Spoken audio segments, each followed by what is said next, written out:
একদিনে পাহাড়, বনাঞ্চল, নয়নাভিরাম নদী, নৌকায় ভ্রমণ, সীমান্তের সৌন্দর্য উপভোগ করে ঢাকায় ফিরতে আপনার খরচ হবে ১৫০০ টাকা। এই ভ্রমণের জন্য ৫ জনের দল হলে সব দিক থেকেই সাশ্রয় হতে পারে। চলুন জেনে নেই বিস্তারিত। ঢাকার কমলাপুর রেল স্টেশন থেকে রাত 10:15টার হাওর এক্সপ্রেসের শোভন চেয়ারের টিকিট কিনুন মোহনগঞ্জ পর্যন্ত। খরচ ২৫০ টাকা। তবে আপনার গন্তব্য কিন্তু মোহনগঞ্জ নয়, আপনার গন্তব্য ঠাকুরাকোনা। ভালো সিটের জন্য একটু বাড়তি খরচ। আপনি চাইলে ১৯০ টাকায় ঠাকুরাকোনার টিকিট কিনতে পারেন। ঠাকুরাকোনা পৌঁছাতে ভোর ৪টা থেকে ৪:৩০ বেজে যাবে। সেখানে এই ভোরবেলাতেও অটোরিকশা বা সিএনজি থাকে। আপনি চাইলে আগে থেকে সিএনজি ঠিক করে রাখতে পারেন। আপনি ঘুম থেকে উঠছেন কয়টায়? ৩টা ২৬। আর এই ঠাকুরাকোনা স্টেশনে আসছেন কয়টায়? ৪টা ১০। ৪টা ১০-এ? জি।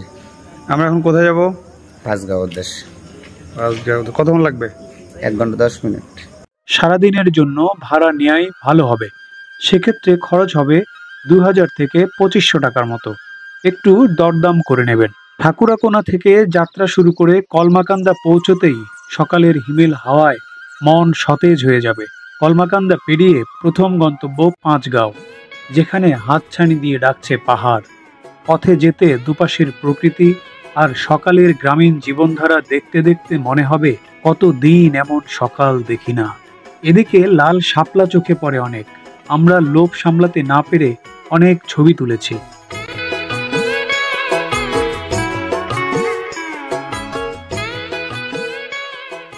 এই তো পাঁচগাঁও।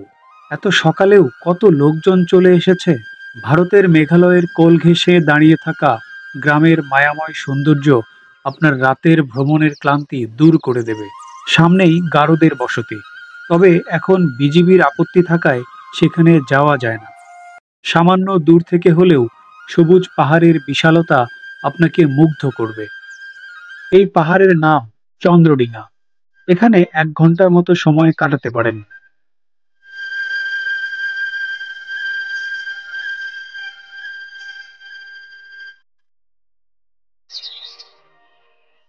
সকালবেলাটা মানে এত মুগ্ধতা, আমার মনে হয় অনেক দিনের একটা স্বপ্ন ছিল এখানে আসবো।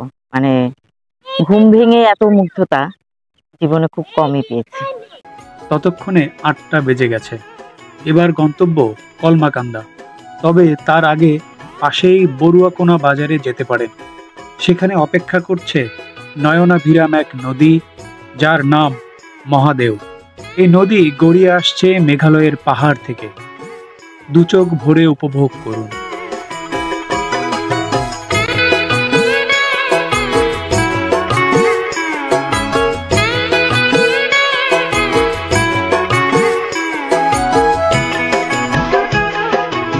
কলমাকান্দায় ফেরার পথে এমন কিছু জায়গা চোখে পড়বে, আপনি থামতে বাধ্য হবেন।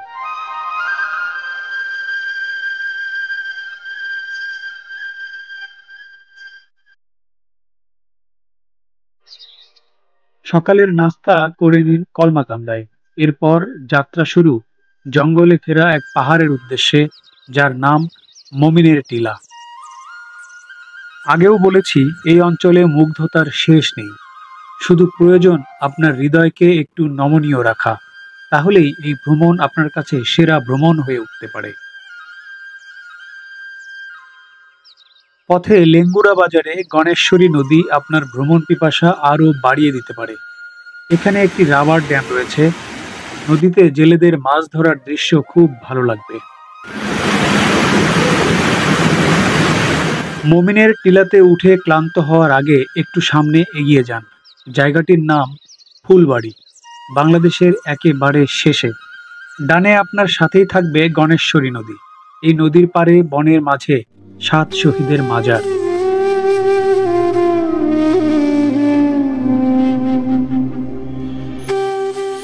মহান স্বাধীনতা সংগ্রামে পাক বাহিনীর সাথে সম্মুখ যুদ্ধে এই ৭ জন মুক্তিযোদ্ধা শহীদ হয়েছেন। এখানেই সহযোদ্ধারা তাদেরকে দাফন করেন। ইতিহাসের সাক্ষী নদীর চারপাশটাও দারুণ। ওপারেই ভারত। এখানে বেশ কিছুক্ষণ ভালো সময় কাটবে আপনার।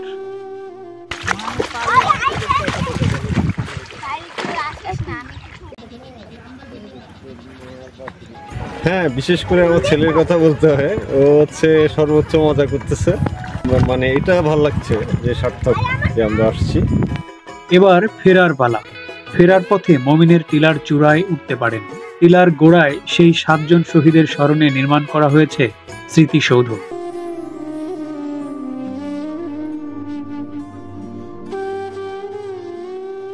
ঘন জঙ্গলে আচ্ছাদিত এই টিলা পর্যটকদের কাছে বেশ জনপ্রিয়। ওঠার সময় একটু কষ্ট হলেও নামার জন্য সিঁড়ি রয়েছে।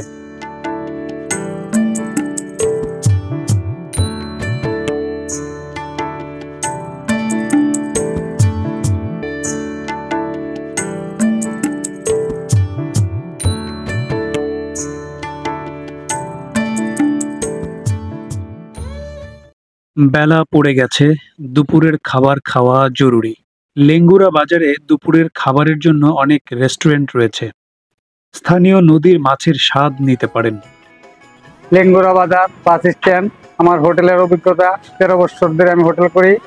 নদীর মাছগুলো আমি অনেক কষ্ট করে সংগ্রহ করি, আমি নিজেও ধরে ধরে বিক্রি করি, হোটেলে না আমার হোটেলে নিজে বিক্রি করি। এরপর শেষ গন্তব্য দুর্গাপুর বা বিরিশিরি। দুর্গাপুর একটি ঐতিহাসিক জনপদ। এখানে রয়েছে সুসাং রাজার প্রাচীন বাড়ি, সুন্দরী সোমেশ্বরী নদী। এসব দেখে বিরিশিরি থেকেই রাতের গাড়িতে ঢাকা ফিরতে পারেন। ভাড়া 450 টাকা। মোটরসাইকেল ভাড়া করেও সবগুলো স্পট ঘুরে দেখতে পারেন। খরচ প্রায় একই রকম, তবে সেক্ষেত্রে আরও 2-1টি জায়গা বেশি দেখা যাবে। হাতে যদি আরেকটি দিন থাকে তাহলে খুবই ভালো হয়, সেক্ষেত্রে খরচ বেড়ে যাবে। পরদিন সোমেশ্বরী নদীর ওপারে শিবগঞ্জ বাজার থেকে অটোরিকশা বা মোটরসাইকেল ভাড়া করে ঘুরে দেখতে পারেন সীমান্ত এলাকা বিজয়পুর আর চীনামাটির পাহাড়।